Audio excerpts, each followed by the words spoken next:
হাসুরের ময়দানে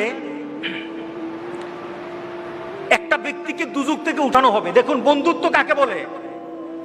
আমরা আমাদের কারো সাথে বন্ধুত্ব এমন ভাবে করতে চাই, শুধু আমার বন্ধুত্ব দুনিয়াতে কাজে আসবে তা নয়, আমরা আখিরাতেও কাজে লাগাতে চাই। কি বলেন? আমার বন্ধুত্ব এমন হোক, আমার বন্ধুত্ব শুধু এতটুকু যদি হয় দুনিয়াতে কাজে আসে, আখিরাতে হবে না, এটা বন্ধু না, এটা বিপদ। আর যদি আমার বন্ধুত্ব দুনিয়াতেও কাজে লাগে, আখিরাতেও কাজে লাগে, এটা আমার চূড়ান্ত বন্ধুত্ব, এটা আমার সঠিক বন্ধুত্ব। আপনি যদি কারোর সাথে বন্ধুত্ব করেন তাহলে কি হবে?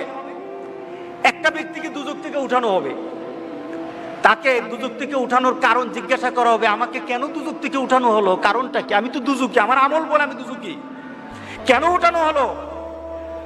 তখন সে বলবে যে আমাকে কি কোন নবী সুপারিশ করেছে? আমাকে দুজক থেকে উঠানোর জন্য নবীকে সুপারিশ করেছে? ফেরেশতারা বলবে না, নবী করে নাই। কে করেছে? কোন আল্লাহওয়ালা ব্যক্তি, কোন দিনদার ব্যক্তি, কোন একটা প্রসিদ্ধ আল্লাহর পছন্দের মানুষ কেউ আমার জন্য সুপারিশ করেছে? না, সেও করে নাই। তাহলে কি আমার মা বাবা? না, তোমার মা বাবা না। তোমার পরিবার পরিজন? না, না, তোমার পরিবার পরিজন না। তোমার খুব নিকটের মানুষ? না, না, তোমার নিকটের মানুষ না।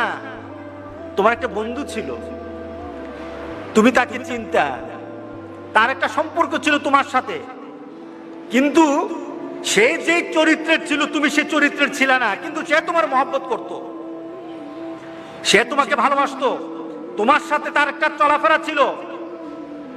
সে জান্নাতে চলে গেছে আর তুমি দুজকে। সে জান্নাতে তোমাকে খুঁজতেছিল, আমার বন্ধু কোথায়, আমার বন্ধু কোথায়, সে খুঁজতেছিল তোমাকে, জান্নাতে তুমি খুঁজে পায় নাই। তখন আল্লাহকে বলেছে, আল্লাহ আমার বন্ধু কোথায়? তোর বন্ধু তো দুজকে, তোর বন্ধু তো দুজকে। তখন আল্লাহর কাছে বলবে, মাবুদ আমি তো বন্ধু ছাড়া থাকতে পারবো না। আল্লাহু আকবার, আমি আমার বন্ধু ছাড়া থাকতে পারবো না, আমার বন্ধুকে আমি চাই, আমি আমার বন্ধুকে চাই। আখিরাতে জান্নাতীরা আল্লাহর কাছে যা দাবি করবে তাই আল্লাহ দিয়ে দিবেন। সুবহানাল্লাহ।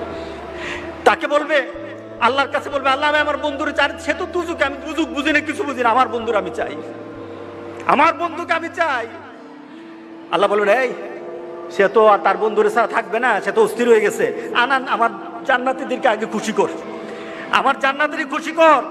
ওই যে জান্নাতের দুজকে যে পড়ে আছে তারে উঠা, তার সামনে নিয়ে আয়, তার সামনে তাড়াতাড়ি নিয়ে আসবে। তখন সে চিন্তা কর, তখন ফেরেশতাদেরকে বলবে, আমাকে কে আনলো, কে আনলো? সে প্রশ্ন করবে, আমাকে কে আনলো? ওই যে তোমার একটা দুনিয়াতে বন্ধু ছিল, সে নামাজ পড়তো, সে দিনদারি ছিল, সে আল্লাহওয়ালা ছিল, তোমার জন্য ভালো চিন্তা করতো, কোনোদিন খারাপ চিন্তা করতো না, তোমার জন্য শুধু দুনিয়ার চিন্তা করতো না, আখিরাতের চিন্তা করতো। সে দুনিয়ার চিন্তা করে তোমাকে বন্ধু পেয়েছে, আখিরাতে তোমাকে বন্ধু পেয়ে সেখানে পাওয়ার জন্য কথা বলেছে। আল্লাহ সুবহানাহু ওয়া তাআলা তোমার বন্ধুর সুপারিশ আজকে তোমাকে দুজক থেকে জান্নাতি করে দিয়েছে।